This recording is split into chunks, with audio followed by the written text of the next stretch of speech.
Teams are a central part of our work experience. So central, in fact, that it is vital to make sure that your team's culture is positive, or at a minimum, to make sure that your team's culture doesn't suck.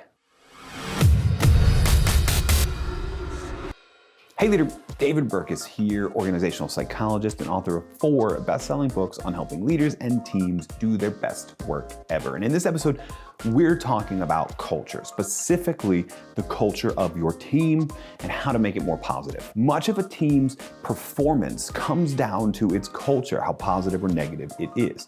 I mean, sure, the talents and skills of individuals matter, but without a positive team culture, these same individuals will fail to experience their highest levels of performance. We see in study after study that so much of individual performance, sometimes the majority of individual performance, comes down to the team that they're on, the resources they have access to, and the culture that they're experiencing. So in this episode, we'll cover 5 ways to build a positive team culture, one that will help everyone on your team thrive and succeed. So the first way to build a positive team culture is to clarify objectives. And I apologize if you were thinking we would have something softer and rah-rah. We'll get to that, but we need to get down to the basics first. So much of what drives disengagement and disenfranchisement and arguments and disagreements on a team is actually a lack of clear objectives. What are we trying to do?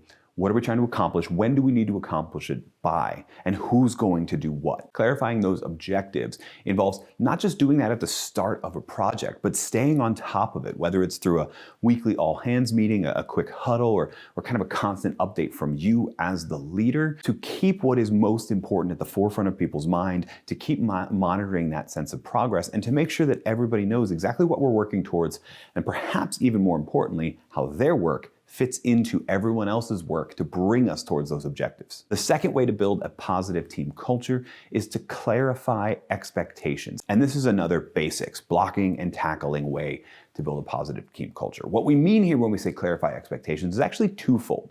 I mean, one relates directly to objectives. We need to lay out not only here's what we're trying to accomplish, but a clear and concise definition of what does done look like, right? What do I expect in terms of this completed project, or what is expected of us together as a team in terms of this completed project? I'm a big fan in military organizations of what's often referred to as commander's intent, which is really the perfect way you can clarify expectations. Because commander's intent not only says, here's what we're trying to accomplish, that's the objectives piece, but also what does done look like? How do we know we've satisfactorily, boy, that's a weird word. How do we know we have actually achieved that objective? And this is important because things are going to change. The reason for commander's intent in a military setting is that in the fog of war, the exact execution plan may actually need to change based on the changing environment. But if we're clear about what done looks like, what's expected of us in terms of our performance, we know when we can declare mission accomplished. We know when we can actually say we've met our objective.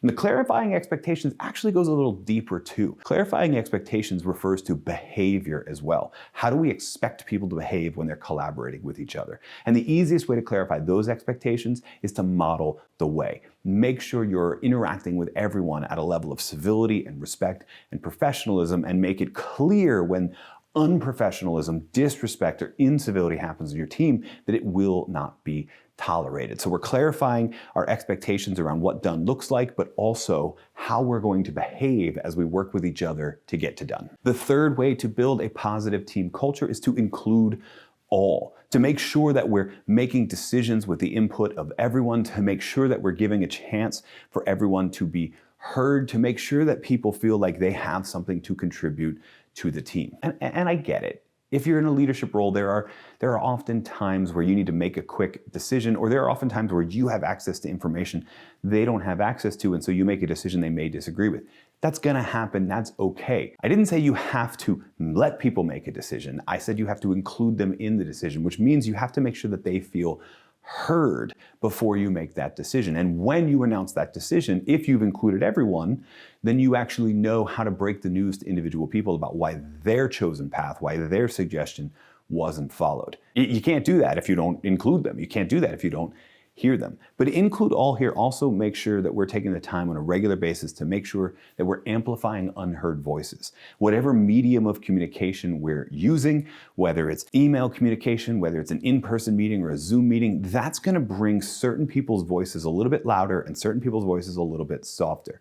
I mean, look, you already know that in in-person meetings, you're gonna have this sort of loud, domineering personalities on your team. You probably already know exactly who they are. You've got them in your mind as you're thinking about this. But what you don't know is that doesn't mean if we just shift it to a virtual meeting, that levels the playing field. Or if we just shift it to an email discussion, that levels the playing field. No, different people shine in that environment. And so what you need to do is wherever you're soliciting feedback, wherever you're having this team discussion, you need to be aware of how each individual's preferences and strengths and weaknesses are going to cause them to be louder or quieter in the meeting, and you need to make adjustments or at least make a plan to draw out those quieter people so that they feel included. The fourth way to build a positive team culture is to recognize good. When you see good, call it out. You know, there's that old adage a lot of times about you should praise people in public and you should correct people in private.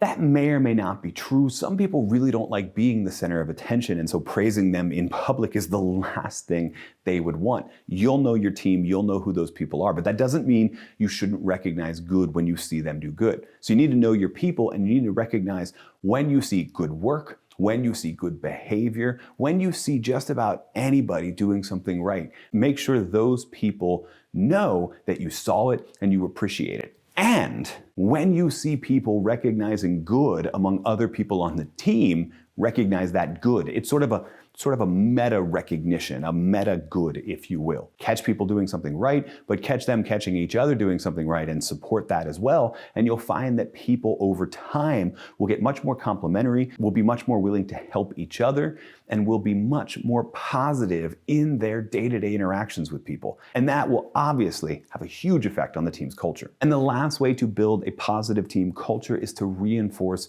purpose on a regular basis. Tie the day-to-day work we're doing into why we're doing it. In fact, better than why, tie it into specific people who are served by the work that our team has done. If you're familiar with me and you're familiar with my work, you know that I think one of the most powerful questions you can answer for individuals and a team is who is served by the work that we're doing.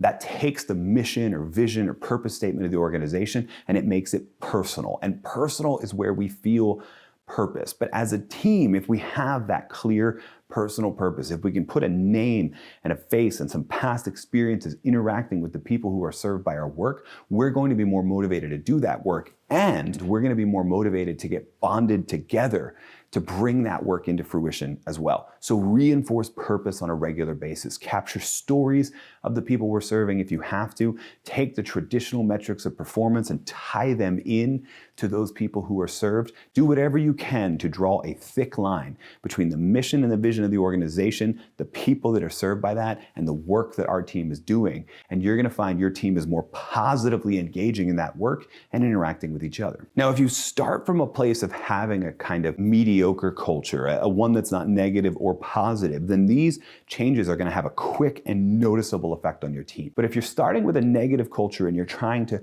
kind of rearrange it, turn the tide and move a negative into a positive culture, it may take some time. That's okay. Don't get discouraged when you're recognizing good, but other people on your team aren't actually recognizing each other's good.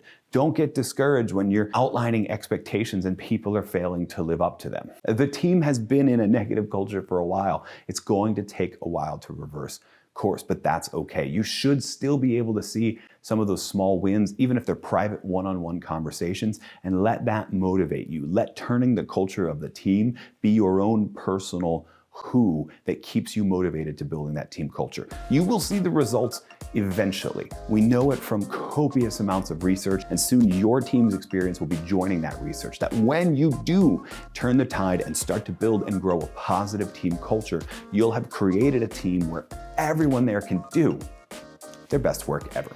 Oh, and one more thing. I truly believe the most important of these 5 actions is reinforcing purpose. And that's why I want to invite you to go deeper on how to reinforce purpose on a team by watching this video. There's a purpose behind why this little 20-second blip is at the end. It's so that you can reinforce purpose on your team.